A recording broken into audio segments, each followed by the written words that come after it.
아멘. 오늘 우리에게 주신 하나님의 말씀은 마태복음 6장 9절에서 13절까지의 말씀입니다. 마태복음 6장 9절에서 13절까지의 말씀입니다. 우리 다 같이 한 목소리로 읽겠습니다. 그런즉 너희는 이렇게 기도하라. 하늘에 계신 우리 아버지여, 이름이 거룩히 여김을 받으시오며 나라가 임하시오며 뜻이 하늘에서 이루어진 것 같이 땅에서도 이루어지이다.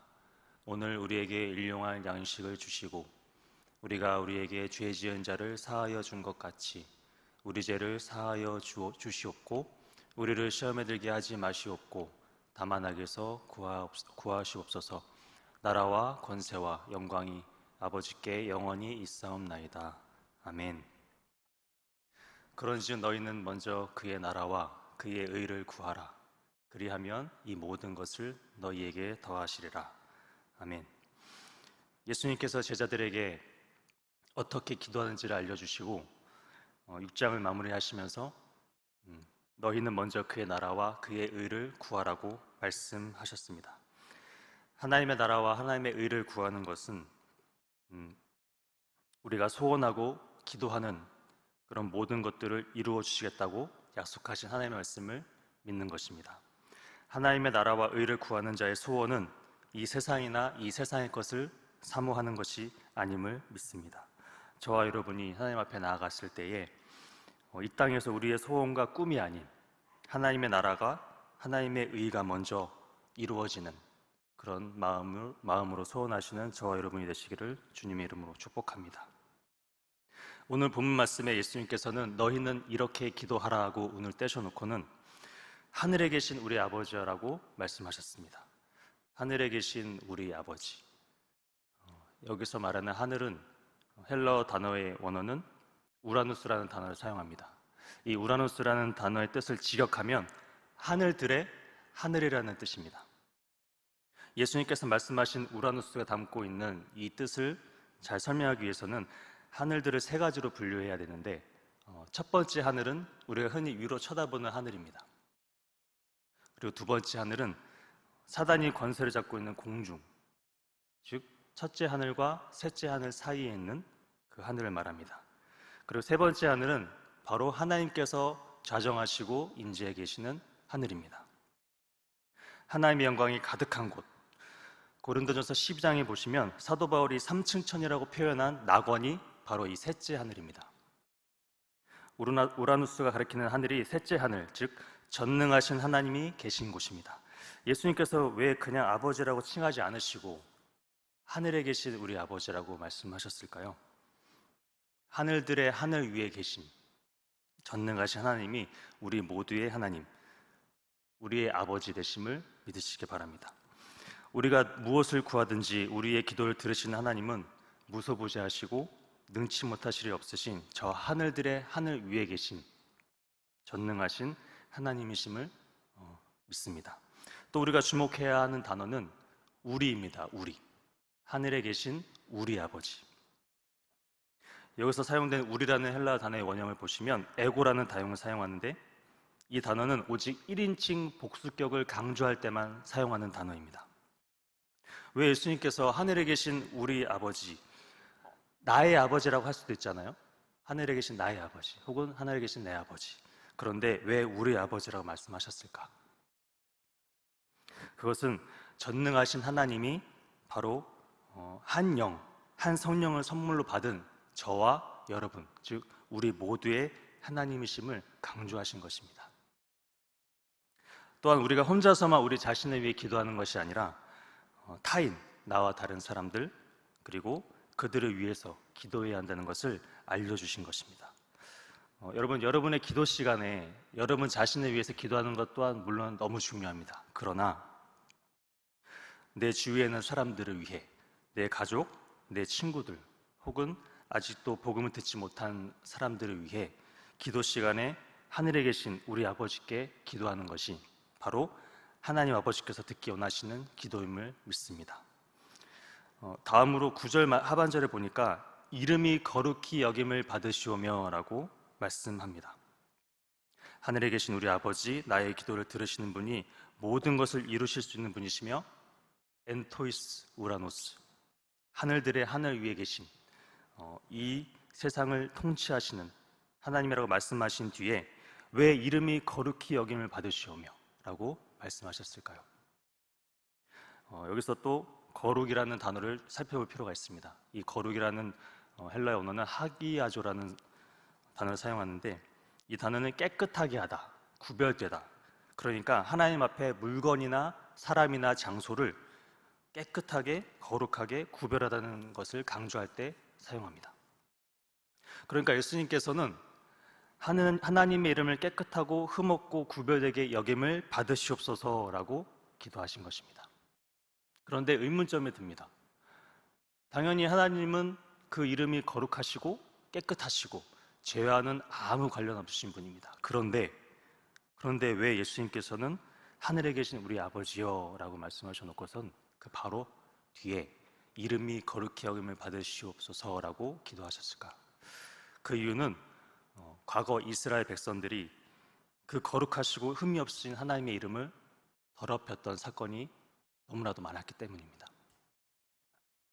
레위기 18장에 보시면 이스라엘 백성들이 가나안 땅에 들어가기 전에 하나님께서 모세를 통해 그 땅에서 행해지던 가증하고 더러운 행위들을 본받지 말라고 분명하게 말씀으로 경고하셨습니다. 가나안 족속들이 행했던 가증한 일들은 입에 담지도 못할 만큼 음란하고 더러운 풍습들이 너무나도 많았습니다. 그런데 이스라엘 사람들은 가나안 땅을 정복한 뒤로 얼마 지나지 않아서 그들의 풍습과 문화를 그대로 답습하기 시작했습니다. 오히려 그들보다 더 가증한 일을 행하는 것을 전혀 스스럼 없이 행하게 된 것이죠. 그 중에서 가장 하나님의 이름을 더럽히고 욕되게 만들었던 사건이 있었습니다. 그것은 바로 자녀를 몰렉에게 내주어 불로 통과하게 한 사건입니다. 우리 레위기 18장 21절을 다 같이 함께 읽어보겠습니다. 시작. 너희는 결탄코 자녀를 몰렉에게 주어 불로 통과하게 함으로 내 하나님의 이름을 욕되게 하지 말라. 나는 여호와이니라. 아멘. 여러분, 레위기 18장에 기록된 모든 가증한 일 중에 몇 가지만 행하더라도 거룩하신 하나님의 이름을 더럽히기에 충분합니다. 그런데 이들은 심지어 하나님의 말씀으로 양육하고 키워내야 할 하나님의 자녀들을, 그들의 자녀들을 이방신 몰렉에게 번제로 드리는 그런 인신 제사까지 스스럼 없이 행했습니다.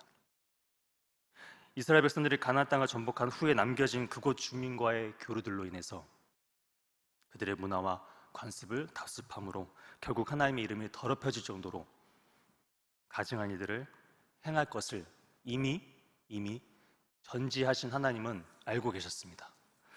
그래서 레위기 18장 24절 이하의 말씀을 통해서 모세의 입을 통해서 미리 경고하신 것입니다. 하나님께서 자기 백성으로 삼으신 이스라엘을 위한 사랑의 말씀이었습니다. 그러나 이스라엘 백성들은 모세를 통해 말씀하신 하나님의 경고를 무시하고 결국 그들의 원하는 대로 가나안 백성들이 행했던 그런 가증한 일들을 행하기 시작했습니다. 여러분, 지금 우리의 삶 속에도 이러한 모습이 있지 않은지는 한번 돌아봤으면 좋겠습니다. 레위기 10장에는 또 아론의 두 아들인 나답과 아비후가 여호와 하나님 앞에 다른 불을 드림으로 여호와 하나님께서 치심으로 그들이 바로 죽게 되죠. 그런데 3절 말씀에 보니까 하나님께서 무슨 말씀하시냐면 나는 나를 가까이 하는 자 중에서 내 거룩함을 나타내겠고 온 백성 앞에서 내 영광을 나타내리라고 말씀하십니다. 내가 지금 레위기 18장에 기록된 모든 가증하고 음란한 것을 행하지 않더라도 하나님을 가까이 하며 살아가는 저와 여러분의 삶 가운데 혹여나 하나님이 원하시는 삶이 아닌 다른 불, 다른 의, 나의 원함, 또 나의 의, 나의 생각만을 우선시하며 살아간다면 하나님의 거룩성을 더럽히게 된다라고 경고하시고 계십니다. 예수님은 기도를 가르쳐달라는 제자들을 향해서, 그리고 지금 예배를 드리고 있는 저와 여러분들을 향해서 하늘에 계신 우리 아버지의 이름을 거룩하게 하라고 말씀하십니다.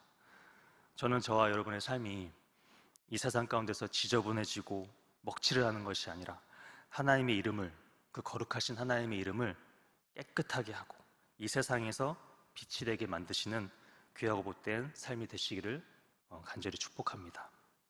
다음으로 10절 말씀을 다 같이 읽어보겠습니다. 나라가 임하시오며 뜻이 하늘에서 이루어진 것 같이 땅에서도 이루어지이다. 아멘.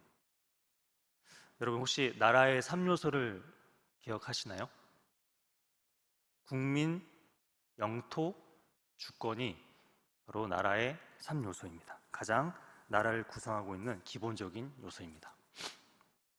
예수님께서 제자들에게 기도를 가르쳐 주실 때 이름이 거룩히 여김을 받으시오며 해놓고는 갑자기 하나님의 나라가 임하시오며 라고 말씀하셨습니다. 예수님은 우리가 이 땅에서도 하나님의 나라가 임하기를 원하시고 계셨습니다.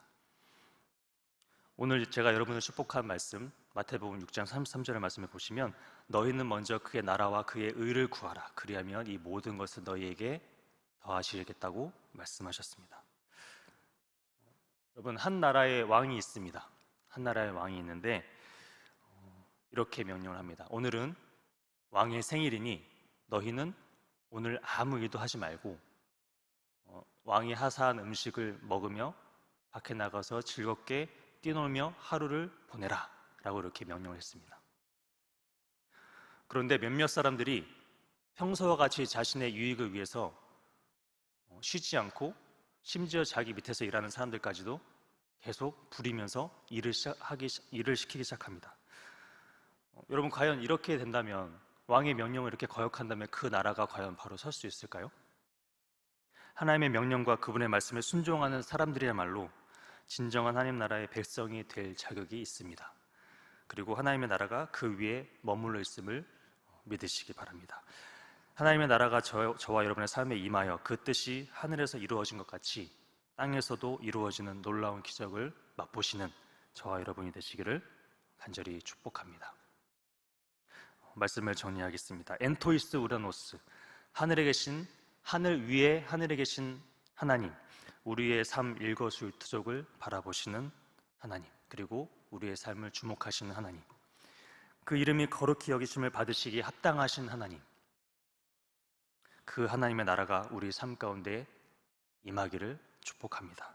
그래서 오늘 이 거룩한 주일날, 비록 코로나로 인해서 성전에 나와 예배하지 못하지만 각 가정에서 베데르 제단을 쌓으시는 우리 모든 성도님들과 또한 하나님의 나라를 사모하며 예배하시는 저와 여러분의 삶에 하나님의 뜻이 하늘에서 이루어진 것 같이 이 땅, 여러분이 머무시는 그곳이 어디든지, 그곳이 가정과 일터와 또는 직장이, 그곳이 어디든지 하나님의 나라가 임하며 그 은혜가 동일하게 여러분의 삶 가운데 임하시는 귀하고 복된 날이 되시기를 주님의 이름으로 축복합니다.